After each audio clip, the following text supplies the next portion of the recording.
guidance services for children and youth.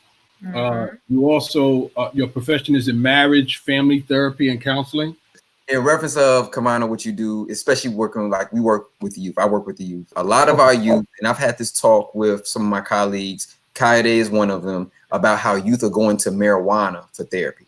And how they're heavily relying on popping pills and marijuana, not even maybe legit marijuana. I mean, legit, like it may be laced with stuff, right? And this is nothing new, but I'm seeing it in some of my past students and a few of my recent students where, you know, they come to school, you know, you can tell they've been smoking, or they were smoking last night, or you know, and that's just real. Like as an urban educator, these are things that we deal with as educators, and a lot of times we just kind of sweep it under the rug. And I think I really think that's a huge disservice to our youth. But again, we're not licensed as yourself, nor are we other type of medical doctors. But how have you seen that in the past or present, and how have you been able to handle that?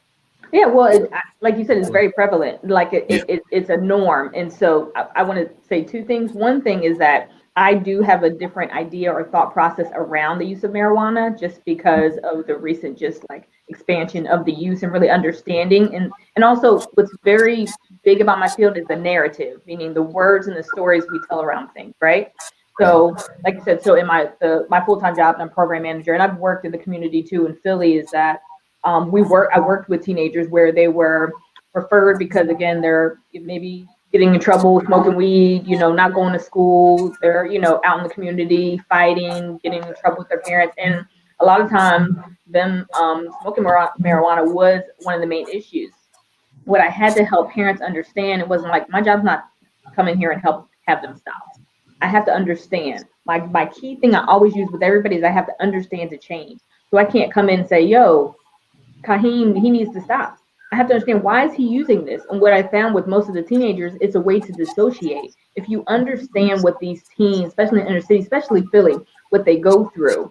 I'll give you an example. I work in Delaware. Wilmington is the city where I work in, and Wilmington has like one of the highest gun violence in the United States, which you wouldn't think is a very small city. But one of the kids, I was helping one of the therapists out, and I went and picked him up from school. And I picked him up from school because the principal called, like, hey, he's showing out. You got to come get him. He can't stay here. Fine, we'll work it out. I picked him up, took him home. And when I was driving him, I was like, yo, do you walk this way every day? He was like, yeah. When I'm looking, I'm like, yo, the way he walks home is not safe. You know, so if nobody has a full picture about what they're actually going through, what does it look like when they go home? What support do they have?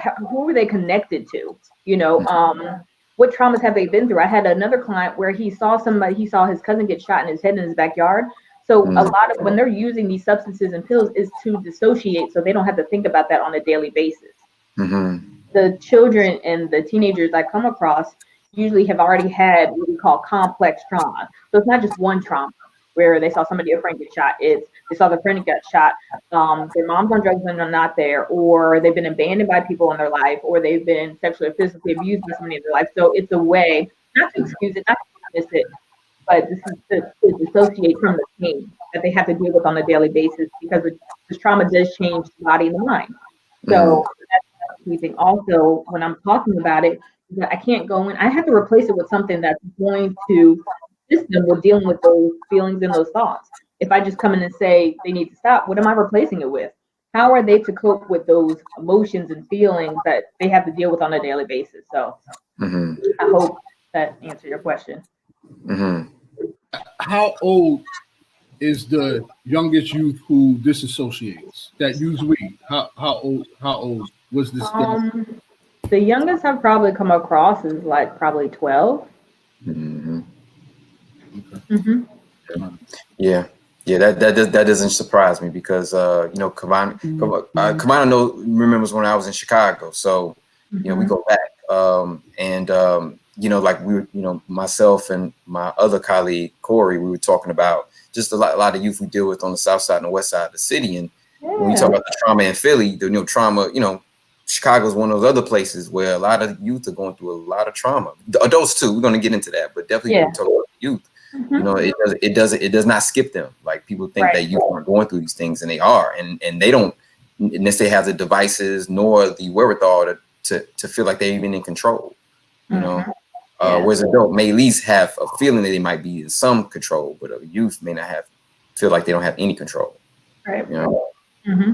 Kevana, do you think the onus? I had this conversation. I think it was you, Kyle. Do you think the onus falls on the parents in regards to the child only knowing how to cope with their trauma through weed, or do you think the onus falls on other people more than the parents?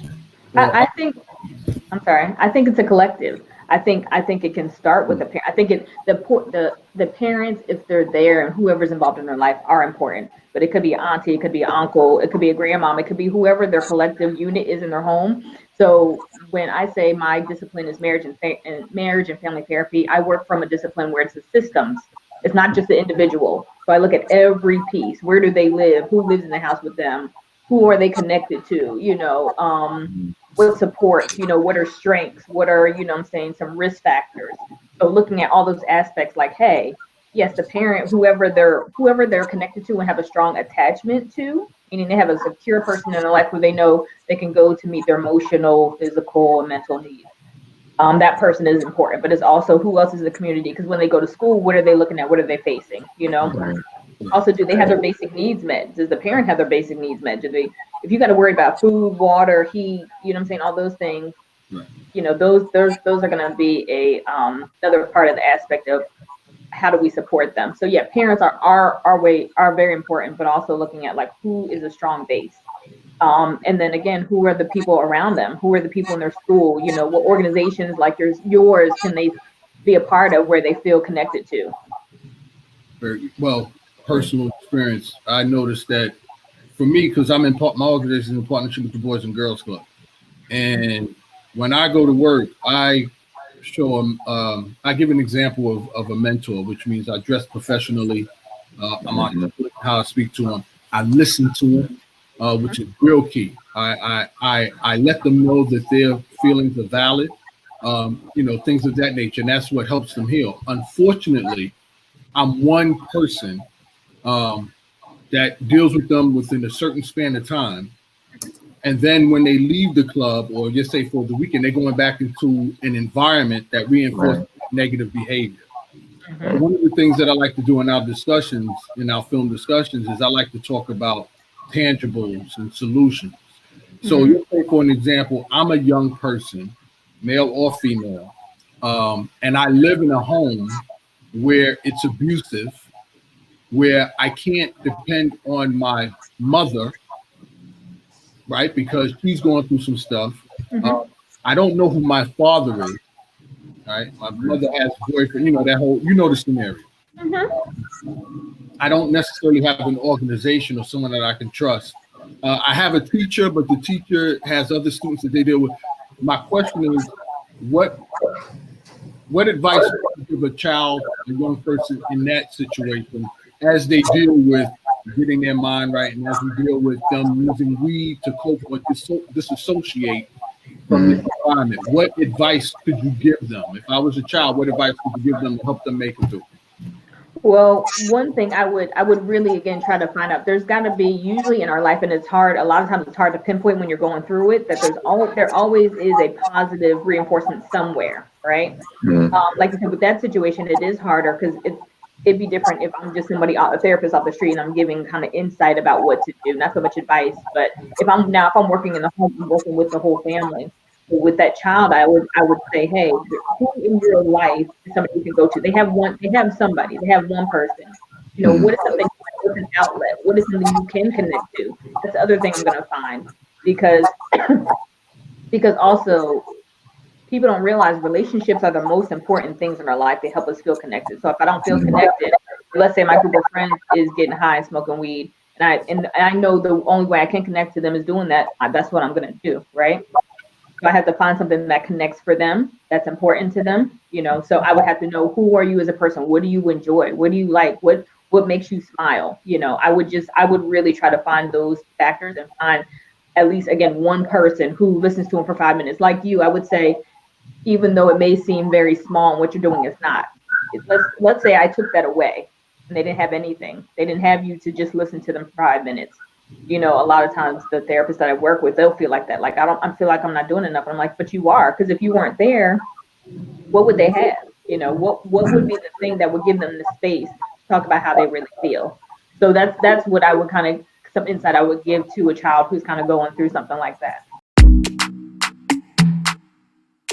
Yeah, yeah,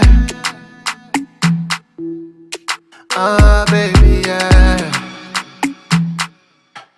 You don't say very on this. You know I have patience.